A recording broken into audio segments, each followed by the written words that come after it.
आप सबका स्वागत है मेरे चैनल राधा की दीवानी में। आप सभी को राधे राधे।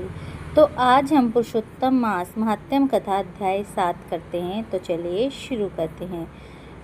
सूत जी बोले, हे तपोधन, आप लोगों ने जो प्रश्न किया है वही प्रश्न नारद ने नारायण से किया था। सो नारायण ने जो उत्तर दिया वही मैं आप लोगों से कहता हूँ। नारद जी बोले, विष्णु ने अधिक मास का अपार दुख निवेदन करके जब मौन धारण किया तब बद्रीपते पुरुषोत्तम ने क्या किया, जो इस समय आप हमसे कहिए।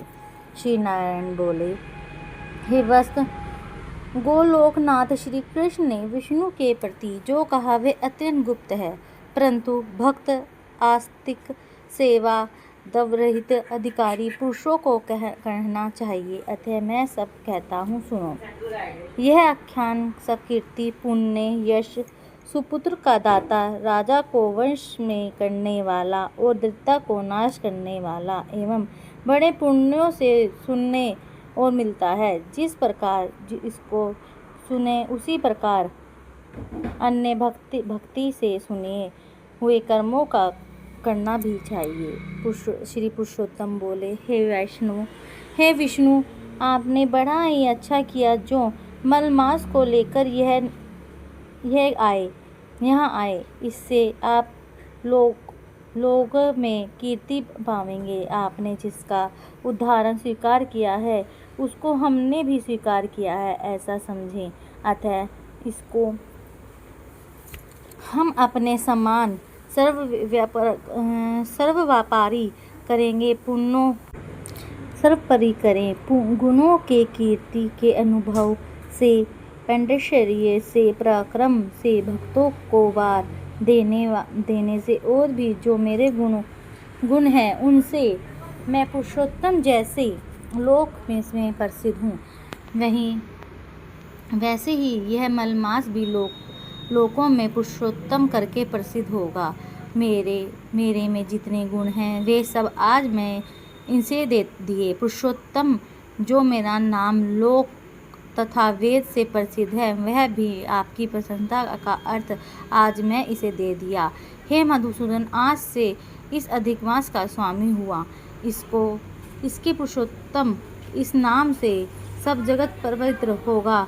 मेरी समानता पाकर यह अधिक मास सब मासों का राजा होगा। यह अधिक मास जगत पूज्य एवं जगत से वंदना कराने के योग्य होगा। इसकी पूजा और व्रत जो करेगा उनके दुखों को और दरिद्रता का नाश होगा। चैत्र आदि सब मास सकम है, इसको हमने निश्चय किया है। इसको हमने अपने समान समस्त प्राणियों को मोक्ष देने वाला बनाया है। जो प्राणी सकम अथवा निष्कम होकर अधिक मास का पूजन करेगा वह अपने सब कर्मों को भस्म कर निश्चय ही मुझको प्राप्त होगा।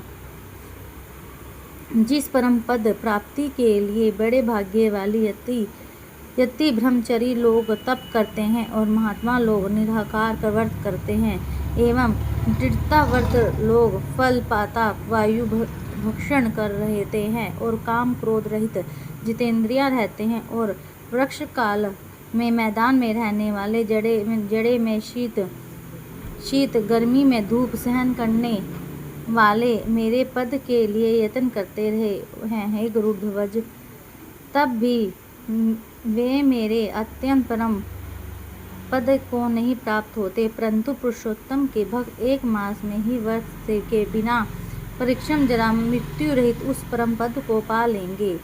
यह अधिक मास व्रत संपूर्ण समाधानों में श्रेष्ठ समाधान होगा और समस्त कामनाओं के फलों की सिद्धि को देने वाला है। इस पुरुषोत्तम मास का व्रत सबको करना चाहिए। हल से खेत में बोए हुए बीज जैसे करोड़ों गुण बढ़ाते हैं, वैसे ही मेरे पुरुषोत्तम मास में किया हुआ पुण्य करोड़ों गुणों को अधिक होता है। कोई चतुर्मर्द से यज्ञ करने से स्वर्ग में जाते हैं, वहाँ भी भोगों को भोगकर पृथ्वी पर आते हैं, परंतु जो पुरुष आदर से विधि पूर्वक अधिक मास का व्रत करता है वह अपने समस्त कुल का उद्धार करने कर मेरे से मिल जाता है। इसमें संशय नहीं है। मुझे प्राप्त होकर प्राणी पुनः जन्म मृत्यु भय से युक्त एवं आदिवादी और जरा से ग्रस्त संसार में फिर नहीं आता, जहाँ जाकर फिर पतन नहीं होता, सो मेरा परम धाम है। ऐसा जो वेदों का वचन है वह सत्य है, असत्य कैसे हो सकता है।